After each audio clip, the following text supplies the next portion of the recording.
Welcome to Calm Chronicles. Relax, unwind, and embark on a journey into the realm of soothing stories. Hercules and the Wagoner. A farmer was driving his wagon along a miry country road after a heavy rain. The horses could hardly drag the load through the deep mud, and at last came to a standstill when one of the wheels sank to the hub in a rut. The farmer climbed down from his seat and stood beside the wagon, looking at it, but without making the least effort to get it out of the rut. All he did was to curse his bad luck and call loudly on Hercules to come to his aid. Then, it is said, Hercules really did appear, saying, "Put your shoulder to the wheel, man, and urge on your horses. Do you think you can move the wagon by simply looking at it and whining about it? Hercules will not help unless you make some effort to help yourself." And when the farmer put his shoulder to the wheel and urged on the horses, the wagon moved very readily, and soon the farmer was riding along in great content and with a good lesson learned. The morals of this story is, self-help is the best help, and heaven helps those who help themselves.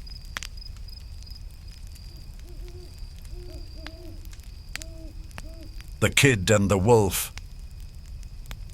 A frisky young kid had been left by the herdsman on the thatched roof of a sheep shelter to keep him out of harm's way. The kid was browsing near the edge of the roof when he spied a wolf and began to jeer at him, making faces and abusing him to his heart's content. "I hear you," said the wolf, "and I haven't the least grudge against you for what you say or do. When you are up there, it is the roof that's talking, not you." The lesson of this story is, do not say anything at any time that you would not say at all times.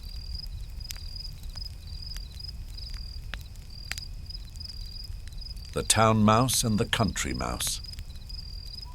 A town mouse once visited a relative who lived in the country. For lunch, the country mouse served wheat stalks, roots, and acorns, with a dash of cold water for drink. The town mouse ate very sparingly, nibbling a little of this and a little of that, and by her manner making it very plain that she ate the simple food only to be polite. After the meal, the friends had a long talk, or rather the town mouse talked about her life in the city, while the country mouse listened. They then went to bed in a cosy nest in the hedgerow and slept in quiet and comfort until morning. In her sleep, the country mouse dreamed she was a town mouse, with all the luxuries and delights of city life that her friend had described for her. So the next day, when the town mouse asked the country mouse to go home with her to the city, she gladly said yes. When they reached the mansion in which the town mouse lived, they found on the table in the dining room the leavings of a very fine banquet. There were sweetmeats and jellies, pastries, delicious cheeses, indeed, the most tempting foods that a mouse can imagine. But just as the country mouse was about to nibble a dainty bit of pastry, she heard a cat mew loudly and scratch at the door. In great fear, the mice scurried to a hiding place where they lay quite still for a long time, hardly daring to breathe. When at last they ventured back to the feast, the door opened suddenly, and in came the servants to clear the table, followed by the house dog. The country mouse stopped in the town mouse's den only long enough to pick up her carpet bag and umbrella. "You may have luxuries and dainties that I have not," she said as she hurried away. "But I prefer my plain food and simple life in the country with the peace and security that go with it." The moral of this story is, poverty with security is better than plenty in the midst of fear and uncertainty.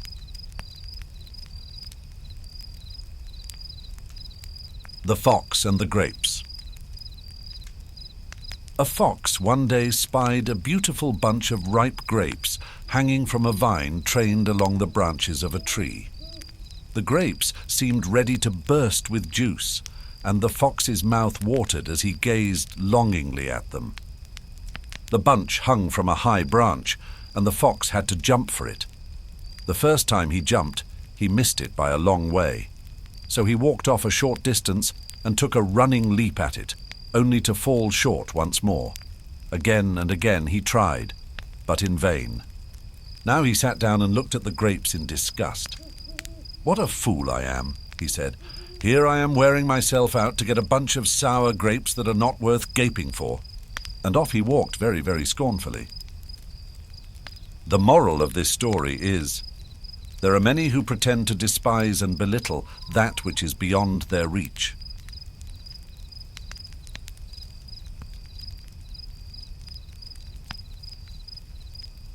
The bundle of sticks. A certain father had a family of sons who were forever quarrelling among themselves. No words he could say did the least good, so he cast about in his mind for some very striking example that should make them see that discord would lead them to misfortune. One day, when the quarrelling had been much more violent than usual, and each of the sons was moping in a surly manner, he asked one of them to bring him a bundle of sticks. Then, handing the bundle to each of his sons, in turn he told them to try to break it. But although each one tried his best, none was able to do so. The father then untied the bundle and gave the sticks to his sons to break one by one. This they did very easily. "My sons," said the father, "do you not see how certain it is that if you agree with each other and help each other, it will be impossible for your enemies to injure you? But if you are divided among yourselves, you will be no stronger than a single stick in that bundle." The moral of this story is, in unity is strength. The Wolf and the Crane. A wolf had been feasting too greedily, and a bone had stuck crosswise in his throat. He could get it neither up nor down, and of course he could not eat a thing. Naturally, that was an awful state of affairs for a greedy wolf. So away he hurried to the crane. He was sure that she, with her long neck and bill, would easily be able to reach the bone and pull it out. "I will reward you very handsomely," said the wolf, "if you pull that bone out for me." The crane, as you can imagine, was very uneasy about putting her head in a wolf's throat. But she was grasping in nature, so she did what the wolf asked her to do. When the wolf felt that the bone was gone, he started to walk away. "But what about my reward?" called the crane anxiously. "What?" snarled the wolf, whirling around. "Haven't you got it? Isn't it enough that I let you take your head out of my mouth without snapping it off?" The moral of this story is, expect no reward for serving the wicked.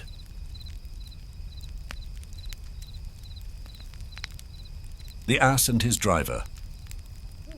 An ass was being driven along a road leading down the mountainside when he suddenly took it into his silly head to choose his own path.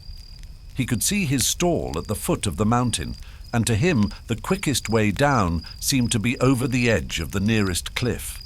Just as he was about to leap over, his master caught him by the tail and tried to pull him back, but the stubborn ass would not yield and pulled with all his might.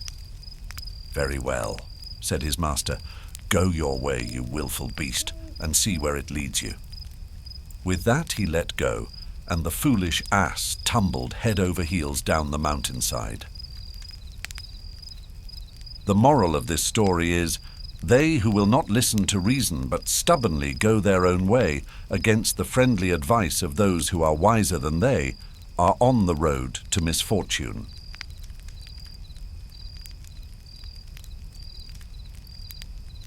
The Oxen and the Wheels. A pair of oxen were drawing a heavily loaded wagon along a miry country road. They had to use all their strength to pull the wagon, but they did not complain. The wheels of the wagon were of a different sort. Though the task they had to do was very light compared with that of the oxen, they creaked and groaned at every turn. The poor oxen, pulling with all their might to draw the wagon through the deep mud, had their ears filled with the loud complaining of the wheels, and this, you may well know, made their work so much the harder to endure. "Silence!" the oxen cried at last, out of patience. "What have you wheels to complain about so loudly? We are drawing all the weight, not you, and we are keeping still about it besides." The moral of this story is, they complain most who suffer least. Thank you for listening to Calm Chronicles. Enjoy a pleasant and relaxing time, and hope to see you again.